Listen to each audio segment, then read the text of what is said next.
किसी भी प्रकार का फैशन करते अभिमान और देह के आकर्षण में रहने की और औरों को आकर्षित करने की जगह स्वयं को ज्ञान रत्नों से श्रृंगार कर पवित्र रहने का अटेंशन रखने की, श्रीमत पर चल खुदाई खिदमतगारपन सभी आत्माओं को सत्य रास्ता बताकर उनकी सर्व मनोकामनाएं पूरी करने की कल्याणकारी शिव पिता परमात्मा की हम आत्माओं के लिए आज की मुरली से शिक्षाएं। पुण्य आत्मा अर्थात हर संकल्प और हर सेकंड अपने और अन्य आत्माओं के प्रति पुण्य का खाता जमा करने और कराने वाले। पुण्य आत्मा अर्थात सदा कोई न कोई खजाने का महादान कर पुण्य कमाने वाले। पुण्य आत्मा अर्थात सदा बाप समान विश्व कल्याणकारी वृत्ति, हर सेकंड रहम दिल, चारों ओर के दुख शांति के अंधकार को दूर करने वाले। पुण्य आत्मा अपनी पुण्य की पूंजी से अनेक गरीबों को साहूकार बनाने वाले। डायरेक्ट परमात्म प्यार के आधार पर पुण्य आत्मा बनते हैं, इसलिए पुण्य आत्मा के एक पुण्य में भी बहुत ताकत होती है। परमात्मा कहते हैं सदा शुभ भावना से सोचो, शुभ बोल बोलो, व्यर्थ को ग्लानि को भी शुभ भाव से सुनो। सदा शुभ चिंतक बन सर्वात्माओं के बोल के भाव को परिवर्तन कर दो। सदा भाव और भावना श्रेष्ठ रखने से सदा पुण्य आत्मा बन जाएंगे। परमात्मा कहते हैं कि स्वयं का परिवर्तन करो, न कि अन्य के परिवर्तन का सोचो, क्योंकि स्वयं का परिवर्तन ही अन्य आत्माओं का परिवर्तन है। ऐसे मरने में सब कुछ पाना है, इसलिए दुख को सुख, ग्लानि को प्रशंसा में परिवर्तन करने वाले पुण्य आत्मा बनने का वरदान दे रहे हैं परमात्मा। परमात्मा दुख हरता सुख करता है। हम आत्माओं को भी ऐसी पुण्य आत्मा बनाते हैं ताकि न हम दुख दें न लें, बल्कि उस दुख को भी सुख के रूप में स्वीकार करें। परमात्मा समझाते हैं कि ड्रामा कल्याणकारी है, हिसाब किताब चुकते हो रहे हैं, इसलिए अगर कोई उस हिसाब से दुख दे रहा है तो पास्ट का कर्ज उतर रहा है। ऐसे में हम भी हल्के हो रहे हैं तो दुख देने वाली आत्मा भी पास्ट के हिसाब किताब चुकते कर शांत हो जाती है। अगर कोई परीक्षा के रूप में दुख देते हैं तब भी सुख के रूप में स्वीकार करना है, क्योंकि परीक्षा में पास हो आगे बढ़ने की, सहनशील बनने की, सशक्त बनने की विधि है। इसी तरह कोई ग्लानि करता है तो समझ है कि ये पास्ट का रिटर्न है, तो प्रशंसा का अनुभव होता है कि रिटर्न के बाद संबंध ठीक हो जाएंगे। समझ मिली है कि जो हम देते हैं वो वापस मिलता है, हमारे अहंकार को तोड़ता है। इसके अतिरिक्त ग्लानि करने वाले ही बताते हैं कि कहाँ कमी है जिसे दूर करना है, और ये मौका भी है कि ग्लानि और प्रशंसा में कैसे समान रहना है। दुख देने वाले, ग्लानि करने वाले और गाली देने वाले को भी रहम दिल स्वरूप से, रहम की दृष्टि से देखना है कि परवश हो आत्मा। हम आत्माओं की मददगार बन हमारे हिसाब किताब चुकतू करने में मददगार बन रही है। हम आत्माएं शुरू में विस्मृत हुए तो अन्य आत्माएं भी विस्मृत हो गई। अभी हम शांत सहनशील होकर रहेंगे। मिले हुए दुख को सुख, गाली या ग्लानि को प्रशंसा में परिवर्तन कर देंगे तो स्व के प्रति भी और उस आत्मा के प्रति भी पुण्य करेंगे। इस विधि से उन्हें मन से स्वीकार करेंगे तो वो आत्मा भी सदा के लिए अच्छे के लिए परिवर्तन हो जाएगी। पास्ट का दर्द, शिकायत, शिकवे समाप्त हो जाएंगे। विश्व कल्याण के निमित्त हैं हम आत्माएं। ये कर्तव्य हम तब पूरा कर सकते हैं जब हम अपने स्वधर्म में रहकर सभी के साथ व्यवहार में आए। जैसे प्रजापिता ब्रह्मा ने परमात्मा को सब समर्पण कर परमात्मा के संकल्प, वचन और कर्म को अमल में लाकर दिखाया। ग्लानि करने वालों को, गाली देने वालों को रहम की दृष्टि से देखा। किसी की भी बात का बुरा नहीं माना, बल्कि निश्चय बुद्धि से, समर्थ जीवन से, अचल अडोल एक रस अवस्था से, शुभ भावना से सभी को बदल दिया। ऐसे ही जब दे अभिमान की मैं और मेरे की बलि देकर गाली देने वाले पर भी मन ही मन धन्यवाद के फूल चढ़ाने की शक्ति आ जाएगी। जब कोई भी दुश्मन अनुभव नहीं होगा, जब किसी की भी बात बुरी नहीं लगेगी, तब हम पुण्य आत्मा कहलाएंगे। खुद सुधर कर औरों को भी सुधार सकेंगे। गाली देने वालों को गाली देकर, ग्लानि करने वाले की ग्लानि करके, दुख देने वालों को दुख देकर न हम खुद का भला कर सकते हैं और न अन्य आत्माओं का भला कर सकते हैं। इसलिए परमात्मा का फरमान है कि बुराई को अच्छाई में परिवर्तन करने वाले पुण्य आत्मा बनो। बाप दादा को नैनों में समाने वाले सदा परमात्मा को सामने रखते हैं, उनकी ही श्रीमत पर चलते हैं, आत्मिक भाव और कल्याणकारी भावना रखते हैं, इसलिए जहान के लिए रोशनी बन जाते हैं, औरों का भी परमात्मा से संबंध जोड़ने वाले बन जाते हैं। कामधेनु का अर्थ है सर्व की मनोकामनाएं पूरी करने वाले। जिसकी अपनी सारी मनोकामनाएं पूरी होंगी, वे ही औरों की कामनाएं पूरी कर सकेंगे। परमात्मा कहते हैं, सदा यही लक्ष्य रखो कि सर्व की मनोकामनाएं पूर्ण करने वाली मूर्ति बनना है। इसके लिए इच्छा मात्रम अविद्या बनना है, ऐसा अभ्यास करना है। प्राप्ति स्वरूप होंगे तो औरों को भी प्राप्ति करा सकेंगे। जैसे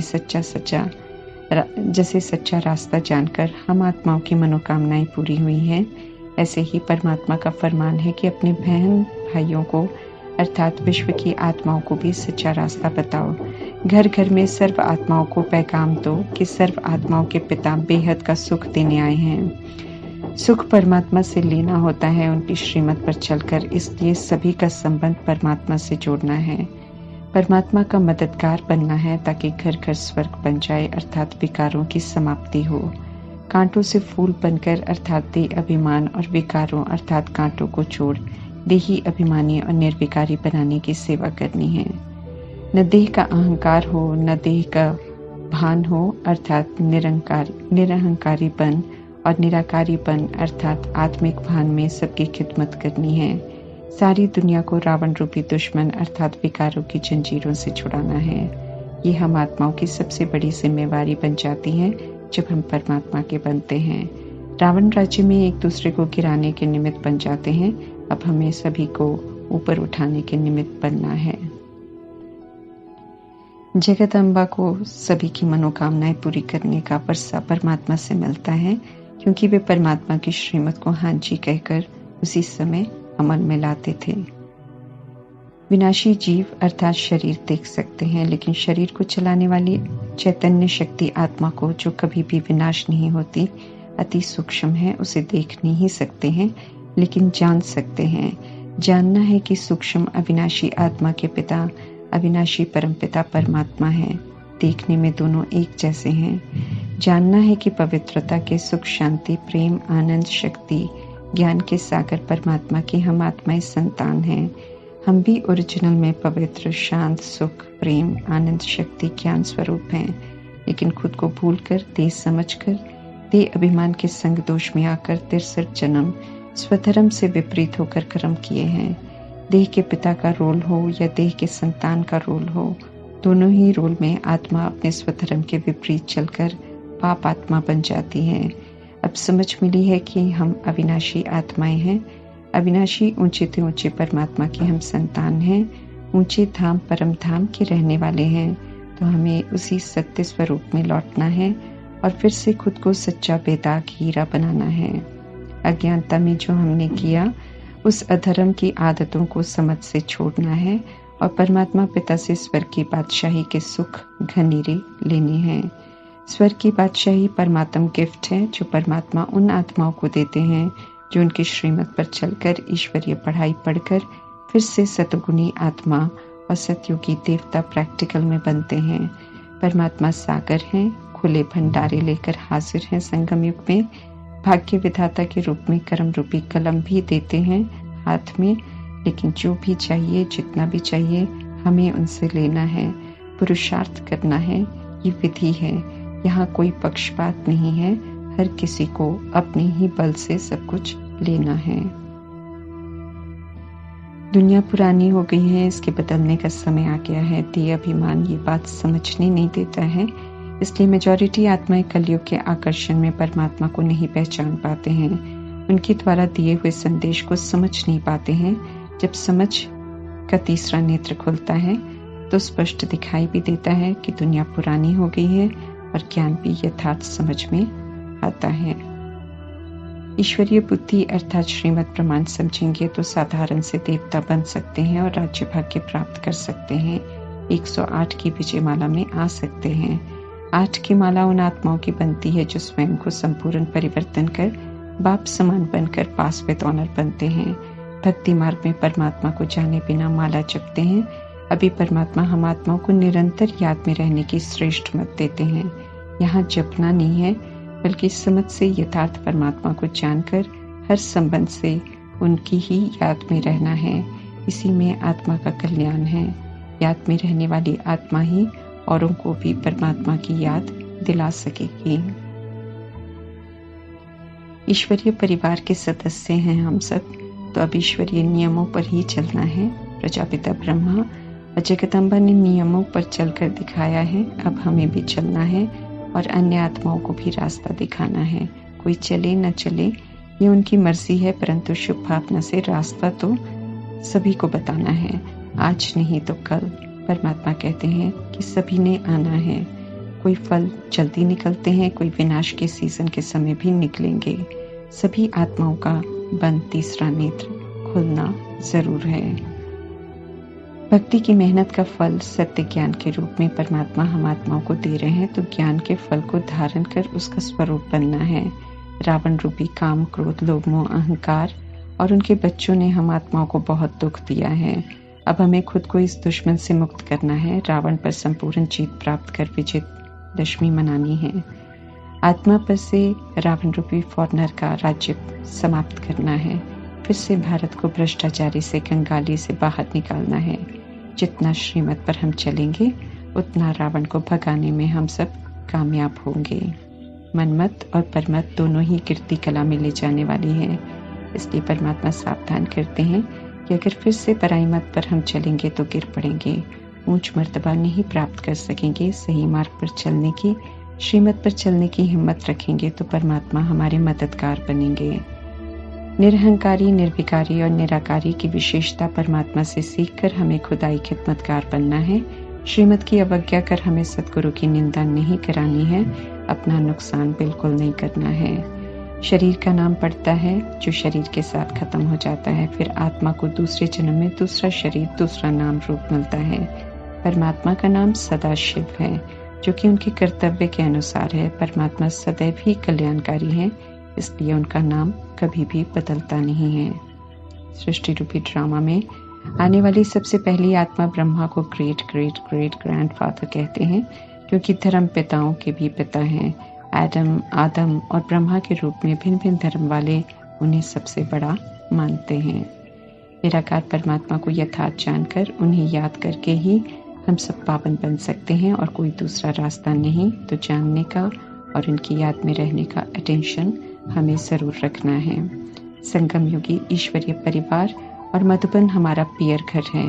अभी हम पावन बन रहे हैं। ज्ञान गुण शक्तियों की धारणा से हमें श्रृंगार करना है, इसलिए स्थूल श्रृंगार नहीं करना है। ससुर घर अर्थात स्वर्ग, यहाँ के ज्ञान श्रृंगार के आधार से स्वर्ग में स्थूल श्रृंगार मिलता है। अभी पवित्र रहकर सादगी में हमें पूरा पुरुषार्थ करना है।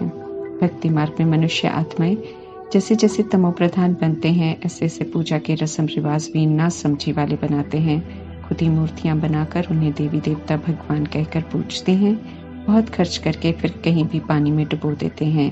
कथाएं भी अनेक बनाई हैं और काल्पनिक कथाओं को सत्य सत्य कहकर सुनते हैं, सुनाते हैं। अभी परमात्मा पांडव, कौरव और द्रौपदी का सत्य बताते हैं। पांडव अभी परमात्मा से प्रीत बुद्धि रहने वालों को कहते हैं, श्रीमत पर चलने वालों को कहते हैं। कौरव परमात्मा की श्रीमत के विपरीत चलने वालों को कहते हैं और द्रौपदी उन आत्माओं को कहते हैं जिनमें फिर से पवित्र रहने की इच्छा जागृत हो गई है। विष अर्थात विकारों की दुनिया से निकलकर निर्विकारी दुनिया में जाना है। तो अभी संगम युग में प्रैक्टिकल में निर्विकारी बनना है और माया पर जीत प्राप्त करनी है।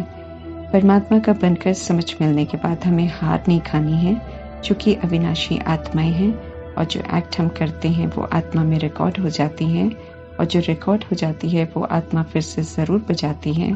इसलिए हम ड्रामा से छूट नहीं सकते हैं। तो समझदारी इसी में है कि हम सब श्रीमत प्रमाण चलें और अच्छा पाठ बजाकर अर्थात अच्छे संकल्प बोल कर्म कर हम अच्छी रिकॉर्डिंग करें और परमात्मा से अच्छा अर्थात रॉयल घराने का वर्षा प्राप्त करें। मोह रूपी बीमारी को जीतकर बहादुरी से उत्तम पुरुषार्थ कर सेवा पर रहना है। देह अभिमान को तोड़ने की परीक्षा होगी तो उसमें पास जरूर होना है। प्रबल देह अभिमान और प्रबल उससे उत्पन्न काम, क्रोध, लोभ, मोह, अहंकार, ईर्ष्या, द्वेष, अलबेलेपन, सुस्ती और सभी तरह के विषैले विकारों को जड़ से समाप्त कर माया पर विजय प्राप्त करनी है। तब सचखंड का वर्षा प्राप्त करेंगे। ये परमात्मा स्पष्ट करते हुए हम आत्माओं को समझा रहे हैं और कहते हैं कि अब मेहनत करो। ओम शांति।